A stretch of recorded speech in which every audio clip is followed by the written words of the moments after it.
This week's spotlight is on the rose Monsieur Tillier, a tea rose that was bred in France around the year 1891. I started growing this rose back in 2003 in Oregon.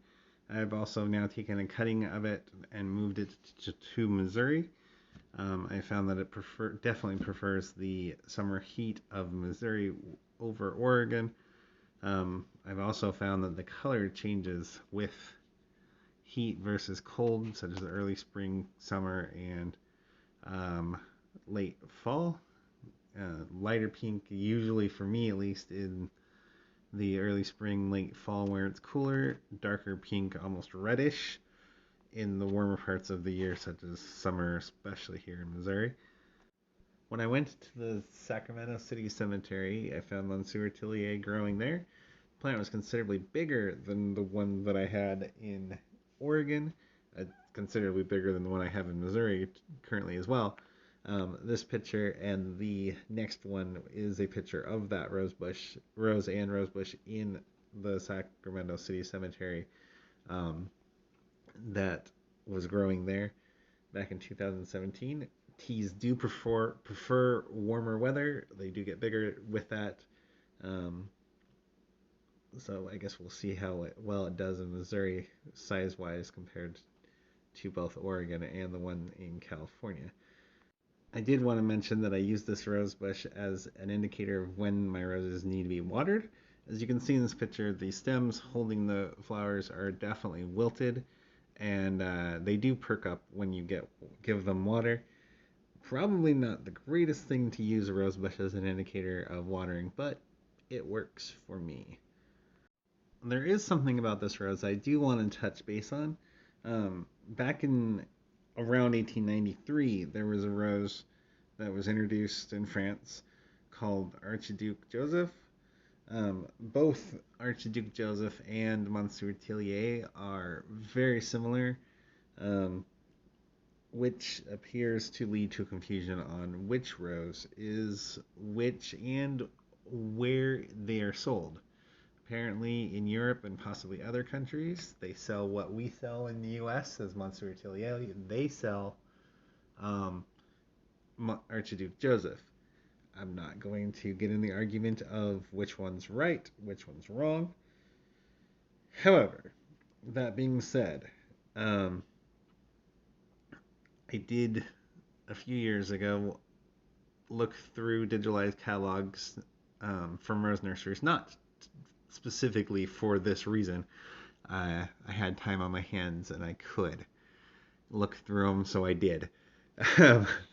It was interesting to see the rose catalogs from the 1800s and early 1900s. I think it was the teens-ish when the digitalized database ended.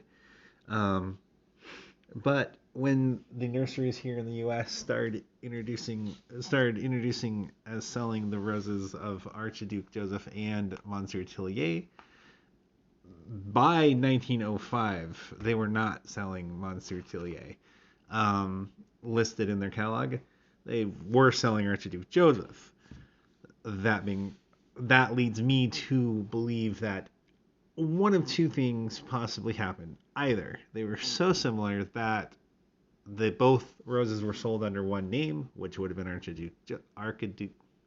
Archduke Joseph, or Monsieur Tillier did fall out of fashion, wasn't selling because it was so similar to Archduke Joseph, and the nurseries just stopped growing and selling Monsieur Tillier, and now what we have in the U.S. really is Archduke Joseph.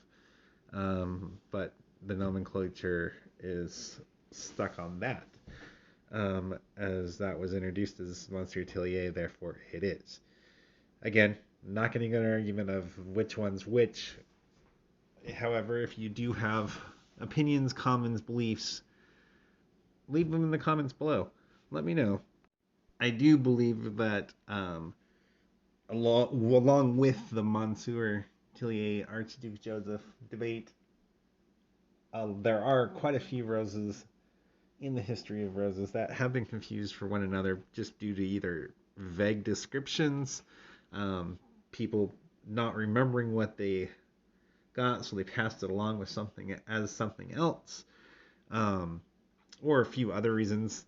Honestly, truthfully, I think that without having seen the original plants, I know of no time machine that can take us back to 1800. I know of no time machine, let alone one that can take us back to the 1800s, so we can see the original plants. But without seeing those, uh, we're stuck with either speculation or DNA testing. Um, this shot here is showing how well it's doing here in Missouri. That fence in the background there is about 4 feet tall, and this rosebush has now well surpassed that. This is on the south side of my house. The bush that's closest to me that doesn't have any flowers on it in this picture is Safrano, which is a tea also, and I'll probably do a spotlight on that one later. Also, move going back to the Archiduc Joseph and Monsieur Tillier, there might be more research on that as well. So if you know of more research, leave it in the comments, or feel free to speculate. If you do like this video, please click like, and thank you for watching. Have a good day.